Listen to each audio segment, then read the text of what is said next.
'Cause I am yours and you are mine.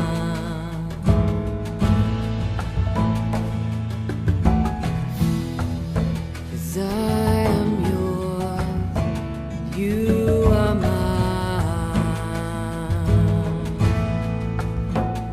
You are mine.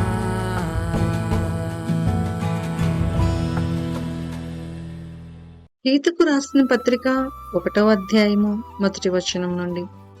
దేవుడు ఏర్పరచుకొనిన వారి విశ్వాసము నిమిత్తమును నిత్య జీవమును గూర్చిన నిరీక్షణతో కూడిన భక్తికి ఆధారమగు సత్య విషయమైన అనుభవ జ్ఞానము నిమిత్తమును దేవుని దాసుడును యేసుక్రీస్తు అపోస్తలుడైన పౌలు మన అందరి విశ్వాస విషయములో నా నిజమైన కుమారుడగు తీతుకు శుభమని చెప్పి వ్రాయినది. ఆ నిత్య జీవమును అబద్ధమాడనేరని దేవుడు అనాది కాలమందే వాగ్దానము చేసెను. కాని ఇప్పుడు మన రక్షకుడైన దేవుని ఆజ్ఞ ప్రకారము నాకు అప్పగింపబడిన సువార్త ప్రకటన వలన తన వాక్యమును యుక్త కాలముల యందు బయలుపరచెను. తండ్రి అయిన దేవుని నుండి మన రక్షకుడైన క్రీస్తు యేసు నుండి కృపయు కనికరమును సమాధానమును నీకు కలుగునుగాక.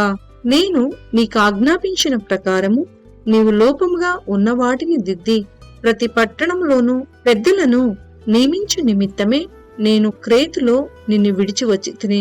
ఎవడైనను నిందారహితుడును ఏకపత్ని పురుషుడును తుర్యాపార విషయము నేరము మోపబడని వారై అవిధేయులు కాక విశ్వాసులైన పిల్లలు కలవాడునై ఉన్న ఎడల అట్టి వానిని పెద్దగా నియమింపవచ్చును. ఎందుకనగా అధ్యక్షుడు దేవుని గృహ నిర్వాహకుని వలె నిందారహితుడై ఉండవలెను.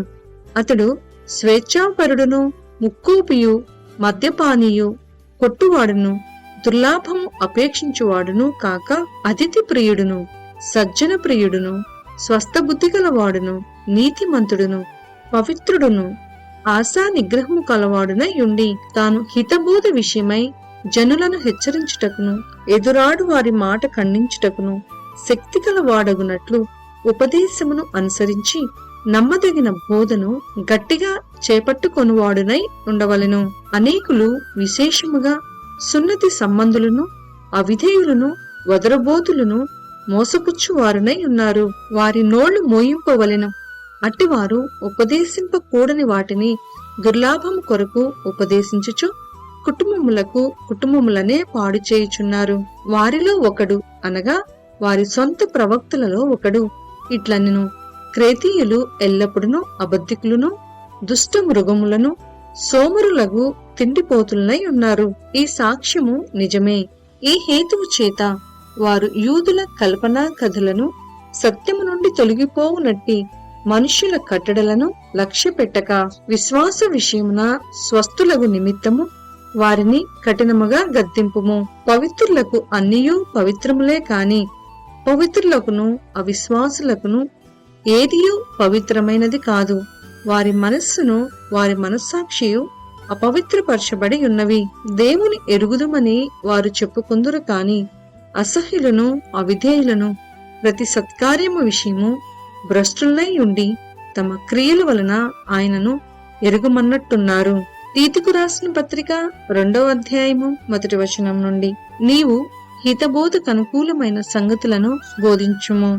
ఏలాగనగా వృద్ధులు మితానుభవము కలవారును మాన్యులను స్వస్థబుద్ధి కలవారును విశ్వాస ప్రేమ సహనముల యందు లోపము లేని వారునై ఉండవలెననియు అలాగుననే వృద్ధ స్త్రీలు కొండెకత్తులను మిగుల మద్యపానాసక్తులనై ఉండక ప్రవర్తన యందు భయభక్తులు కలవారై ఉండవలెననియు దేవుని వాక్యము దూషింపబడకుండునట్లు యవన స్త్రీలు తన భర్తలకు లోబడి ఉండి తమ భర్తలను శిశువులను ప్రేమించువారును స్వస్థబుద్ధి కలవారును పవిత్రులను ఇంట నుండి పనిచేసుకుని వారును మంచివారునై ఉండవలెనని బుద్ధి చెప్పుచు మంచి ఉపదేశము చేయువారునై ఉండవలెననియు బోధించుము.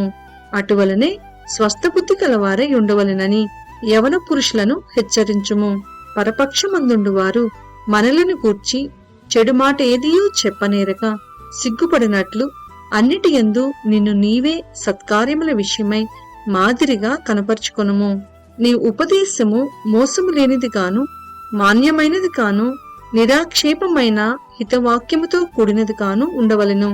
దాసులైన వారు అన్ని విషయముల యందు మన రక్షకుడకు దేవుని ఉపదేశమును అలంకరించినట్లు తమ యజమానులకు ఎదురుమాట చెప్పక, ఏమీయూ అపహరింపక, సంపూర్ణమైన మంచి నమ్మకమును కనపరచుచు అన్ని కార్యముల యందు వారిని సంతోషపెట్టుచు వారికి లోబడి ఉండవలెనని వారిని హెచ్చరించుము. ఏలయనగా సమస్త మనుషులకు రక్షణకరమైన దేవుని కృప ప్రత్యక్షమై మనము భక్తిహీనతను, ఇహలోక సంబంధమైన దురాశలను విసర్జించి శుభప్రదమైన నిరీక్షణ నిమిత్తము అనగా మహాదేవుడును మన రక్షకుడునైన యేసుక్రీస్తు మహిమ యొక్క ప్రత్యక్షత కొరకు ఎదురుచూచుచు ఈ లోకంలో స్వస్థ బుద్ధితోనూ నీతితోనూ భక్తితోనూ బ్రతుకుచుండవలనని మనకు బోధించుచున్నది. ఆయన సమస్తమైన దుర్నీతి నుండి మనలను విమోచించి సత్క్రియల యందు ఆసక్తి కల ప్రజలను తన కోసరము పవిత్రపరచుకొని తన సొత్తుగా చేసుకొనుటకు తన్ను తానే మన కొరకు అర్పించుకొనెను. వీటిని గూర్చి బోధించుచు హెచ్చరించుచు సంపూర్ణాధికారముతో దుర్బోధను ఖండించుచూ నుండుము. నిన్నెవరిని తృణీకరింపనీయకుము. తీతుకు రాసిన పత్రిక 3వ అధ్యాయము 1వ వచనము నుండి. అధిపతులకును అధికారులకును లోబడి విధేయులుగా ఉండవలెననియు, ప్రతి సత్కార్యము చేయుటకు సిద్ధపడి ఉండవలెననియు, మనుషులందరి ఎడల సంపూర్ణమైన సాత్వికమును కనపరచుచు ఎవరిని దూషింపక జగడమాడని వారును శాంతులనై ఉండవలెననియు వారికి జ్ఞాపకము చేయుము. ఎందుకనగా మనము కూడా మునుపు అవివేకులము, అవిధేయులమును, మోసపోయిన వారమును, నానా విధములైన దురాశలకును భోగములకును దాసులమై ఉండి దుష్టత్వమునందును అసూయ యందును కాలము గడుపుచు అసహ్యులమై ఒకరినొకడు ద్వేషించుచు ఉంటిమి. కాని మన రక్షకుడైన దేవుని యొక్క దయయు మానవుల ఎడల ఆయనకున్న ప్రేమయు ప్రత్యక్షమైనప్పుడు మనము నీతిని అనుసరించి చేసిన క్రియల మూలముగా కాక తన కనికరము చొప్పుననే పునర్జన్మ సంబంధమైన స్నానము ద్వారాను పరిశుద్ధాత్మ మనకు నూతన స్వభావం కలుగు చేయుట ద్వారాను మనలను రక్షించెను. మనం ఆయన కృప వలన నీతిమంతులమని తీర్చబడి నిత్య జీవమును కూర్చిన నిరీక్షణను బట్టి దానికి వారసులమగుటకై ఆ పరిశుద్ధాత్మను మన రక్షకుడైన యేసుక్రీస్తు ద్వారా ఆయన మన మీద సమృద్ధిగా కుమ్మరించెను. ఈ మాట నమ్మదగినది కనుక దేవుని యందు విశ్వాసముంచిన వారు సత్క్రియలను శ్రద్ధగా చేయుటయందు మనస్సుంచునట్లు నీవీ సంగతులను గూర్చి దృఢముగా చెప్పుచుండవలనని కోరుచున్నాను. ఇవి మంచివియు మనుషులకు ప్రయోజనకరమైనవియు నయున్నవి. కాని అవివేక తర్కములను, వంశావళులను, కలహములను, ధర్మశాస్త్రమును కూర్చిన వివాదములను నిష్ప్రయోజనమును వ్యర్థమునై ఉన్నవి కనుక వాటికి దూరముగా ఉండుము. మతభేదములు కలిగించు మనుషునికి 1-2 మారులు బుద్ధి చెప్పిన తరువాత వానిని విసర్జించుము. అట్టివాడు మార్గము తప్పి తనకు తానే శిక్ష విధించుకొనిన వాడై పాపము చేయుచున్నాడని నీవెరుగుదువు. నికోపొలిలో శీతాకాలము గడపవలెనని నేను నిర్ణయించుకొన్నాను కనుక నేను అర్తెమాననైనను తుకికునైనను నీ యొద్దకు పంపినప్పుడు ఇక్కడికి నా యొద్దకు వచ్చుటకై ప్రయత్నము చేయుము. ధర్మశాస్త్ర వేది అయిన జేనాను అపల్లోనూను శీఘ్రముగా సాగనంపుము. వారికేమీ తక్కువ లేకుండా చూడుము. మన వారును నిష్ఫలులు కాకుండా నిమిత్తము అవసరమును బట్టి సమయోచితముగా సత్క్రియలను శ్రద్ధగా చేయుటకు నేర్చుకొనవలెను. నా యొద్ద ఉన్న వారందరూ నీకు వందనములు చెప్పుచున్నారు.